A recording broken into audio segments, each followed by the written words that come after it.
Mark సువార్త 14వ అధ్యాయము. 2 దినములైన పిమ్మట పస్కా పండుగ అనగా పులియని రొట్టెల పండుగ వచ్చెను. అప్పుడు ప్రధాన యాజకులను శాస్త్రులను మాయోపాయము చేత ఆయననెలాగు పట్టుకొని చంపుదామాయని ఆలోచించుకొని చుండురి గాని ప్రజలలో అల్లరి కలుగునేమో అని పండుగలో వద్దని చెప్పుకొనిరి. ఆయన బెతనీయలో కుష్టి రోగి అయిన సిమోను ఇంట భోజనమునకు కూర్చుండి ఉన్నప్పుడు ఒక స్త్రీ మిక్కిలి విలువ గల అచ్చ జఠామాంసి అత్తరు బుడ్డి తీసుకొని వచ్చి ఆ అత్తరు బుడ్డి పగలగొట్టి ఆ అత్తరు ఆయన తల మీద పోసెను. అయితే కొందరు కోపపడి, ఈ అత్తరు ఇలాగు నష్టపరచనేలా, ఈ అత్తరు 3 దెనారముల కంటే ఎక్కువ వెల కమ్మి బీదలకియ్యవచ్చునని చెప్పి ఆమెను గూర్చి సనుగుకొనిరి. అందుకు యేసు ఇట్లనెను, ఈమె జోలికి పోకుడి, ఈమెను ఎందుకు తొందర పెట్టుచున్నారు? ఈమె నా ఎడల మంచి కార్యము చేసెను. బీదలు ఎల్లప్పుడూ మీతోనే ఉన్నారు, మీకిష్టమైనప్పుడెల్లా వారికి మేలు చేయవచ్చును. నేను ఎల్లప్పుడూ మీతో నుండను. ఈమె తన శక్తి కొలది చేసి నా భూస్థాపన నిమిత్తము నా శరీరమును ముందుగా అభిషేకించెను.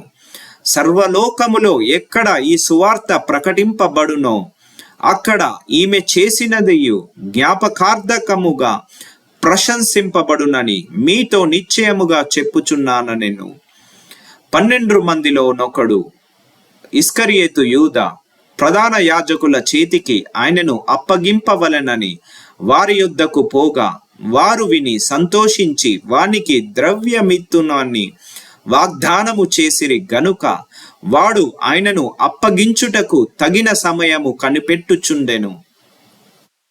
పులియని రొట్టెల పండుగలో మొదటి దినమున వారు పస్కా పశువును వధించునప్పుడు ఆయన శిష్యులు, నీవు పస్కాను భుజించుటకు మేమెక్కడికి వెళ్ళి సిద్ధపరచవలెనని కోరుచున్నావని ఆయన నడగగా ఆయన, మీరు పట్టణములోనికి వెళ్ళుడి, అక్కడ నీళ్లకుండా మోయుచున్న ఒక మనుష్యుడు మీకెదురుపడును.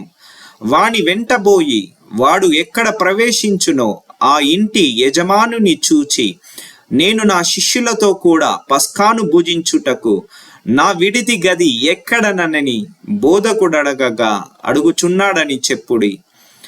అతడు సామాగ్రితో సిద్ధపరచబడిన గొప్ప మేడగది మీకు చూపించును. అక్కడ మన కొరకు సిద్ధపరచుడని చెప్పి తన శిష్యులలో 2 పంపెను. శిష్యులు వెళ్ళి పట్టణములోనికి వచ్చి ఆయన వారితో చెప్పినట్టు కనుగొని పస్కాను సిద్ధపరిచిరి. సాయంకాలమైనప్పుడు ఆయన తన 12 శిష్యులతో కూడా వచ్చెను. వారు కూర్చుండి భోజనము చేయుచుండగా యేసు, మీలో ఒకడు అనగా నాతో భుజించుచున్నవాడు నన్ను అప్పగించునని నిశ్చయముగా మీతో చెప్పుచున్నానని వారితో చెప్పగా వారు దుఃఖపడి, నేనా అని ఒకని తరువాత ఒకడు ఆయన నడగసాగిరి. అందుకైన 12 మందిలో ఒక్కడే అనగా నాతో కూడా పాత్రలో చెయ్యి ముంచువాడే. నిజముగా మనుష్య కుమారుడు ఆయనను గూర్చి వ్రాయబడినట్టు పోవుచున్నాడు. అయితే ఎవని చేత మనుష్య కుమారుడు అప్పగింపబడుచున్నాడో ఆ మనుష్యునికి శ్రమ, ఆ మనుష్యుడు పుట్టియుండని ఎడల వానికి మేలనెను. వారు భోజనము చేయుచుండగా ఆయన ఒక రొట్టెను పట్టుకొని ఆశీర్వదించి విరిచి వారికిచ్చి, మీరు తీసుకొనుడి, ఇది నా శరీరమనెను. పిమ్మట ఆయన గిన్నె పట్టుకొని కృతజ్ఞతాస్తుతులు చెల్లించి దానిని వారికిచ్చెను. వారందరూ దానిలోనిది త్రాగిరి. అప్పుడు ఆయన, ఇది నిబంధన విషయమై అనేకుల కొరకు చిందింపబడుచున్న నా రక్తము.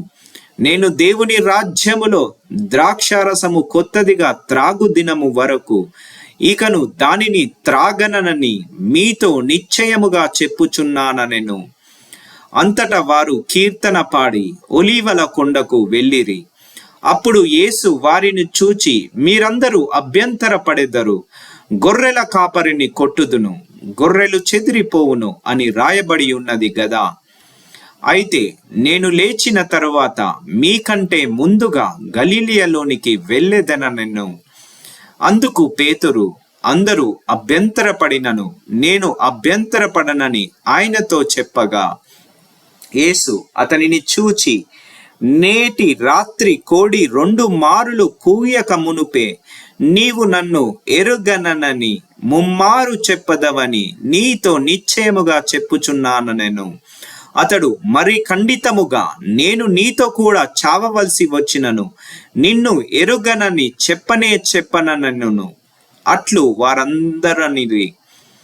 వారు గెత్సెమనే అనబడిన చోటునకు వచ్చినప్పుడు ఆయన, నేను ప్రార్థన చేసి వచ్చు వరకు మీరిక్కడ కూర్చుండుడని తన శిష్యులతో చెప్పి పేతురును, యాకోబును, యోహానును వెంటబెట్టుకొని పోయి మిగుల విభ్రాంతి నొందుటకును చింతాక్రాంతుడగుటకును ఆరంభించెను. అప్పుడు ఆయన, నా దుఃఖములో మునిగి ఉన్నది, మీరిక్కడ ఉండి మెలకువగా నుండుడని వారితో చెప్పి కొంత దూరము సాగిపోయి నేల మీద పడి సాధ్యమైతే ఆ గడియ తన యొద్ద నుండి తొలగిపోవలెనని ప్రార్థించుచు, నాయన తండ్రి, నీకు సమస్తము సాధ్యము, ఈ గిన్నె నా యొద్ద నుండి తొలగించుము, ఆయనను నా ఇష్ట ప్రకారము కాదు నీ చిత్త ప్రకారమే కానిమ్మ అనెను. మరల ఆయన వచ్చి వారి నిద్రించుండుట చూచి, సీమోను, నీవు నిద్రించుచున్నావా? ఒక్క గడియైనను మేలుకొని ఉండలేవా? మీరు శోధనలో ప్రవేశించకుండానట్లు మెలకువగా నుండి ప్రార్థన చేయుడి. ఆత్మసిద్ధమే గాని శరీరము బలహీనమని పేతురుతో చెప్పి తిరిగిపోయి ఇంతకు ముందు పలికిన మాటలనే పలుకుచు ప్రార్థించెను. ఆయన తిరిగి వచ్చి చూడగా వారు నిద్రించుచుండిరి. ఏలేనగా వారి కన్నులు భారముగా ఉండెను. ఆయనకేమి ఉత్తరమీయవలెనో వారికి తోచలేదు. ఆయన 3వసారి వచ్చి, మీరిక నిద్రపోయి అలసట తీర్చుకొనుడి, ఇక చాలును, గడియ వచ్చినది. ఇదిగో మనుష్య కుమారుడు పాపుల చేతికి అప్పగింపబడుచున్నాడు. లెండి, వెళ్ళుదుము, ఇదిగో నన్ను అప్పగించువాడు సమీపించి ఉన్నాడని చెప్పెను. వెంటనే ఆయన ఇంకను మాటలాడుచుండగా 12 మంది శిష్యులలో ఒకడైన ఇస్కరియోతు యూదా వచ్చెను. వానితో కూడా బహుజనులు కత్తులు గుదియలు పట్టుకొని ప్రధాన యాజకుల యొద్ద నుండి, శాస్త్రుల యొద్ద నుండి, పెద్దల యొద్ద నుండి వచ్చిరి. ఆయనను అప్పగించువాడు నేనెవరిని ముద్దు పెట్టుకొందునో ఆయనే యేసు, ఆయనను పట్టుకొని భద్రముగా కొనిపోవుడని వారికి గురుతు చెప్పి ఉండెను. వాడు వచ్చి వెంటనే ఆయన యొద్దకు పోయి, బోధకుడా అని చెప్పి ఆయనను ముద్దు పెట్టుకొనగా వారు ఆయన మీద పడి ఆయనను పట్టుకొనిరి. దగ్గర నిలిచి ఉన్న వారిలో ఒకడు కత్తి దూసి ప్రధాన యాజకుని దాసుని కొట్టి వాని చెవి తెగ నరికెను. అందుకు యేసు, మీరు బందిపోటు దొంగ మీదికి వచ్చినట్టు కత్తులతోనూ వచ్చితిరా? నేను ప్రతిదినము దేవాలయములో మీ యొద్ద ఉండి బోధించుచుండగా మీరు నన్ను పట్టుకొనలేదు. అయితే లేఖనములు నెరవేరునట్లు ఇలా జరుగుచున్నదని చెప్పెను. అప్పుడు వారందరూ ఆయనను విడిచి పారిపోయిరి. తన దిగంబర శరీరము మీద నారబట్ట వేసుకొని ఉన్న ఒక పడుచువాడు ఆయన వెంట వెళ్ళుచుండగా వారతనిని పట్టుకొనిరి.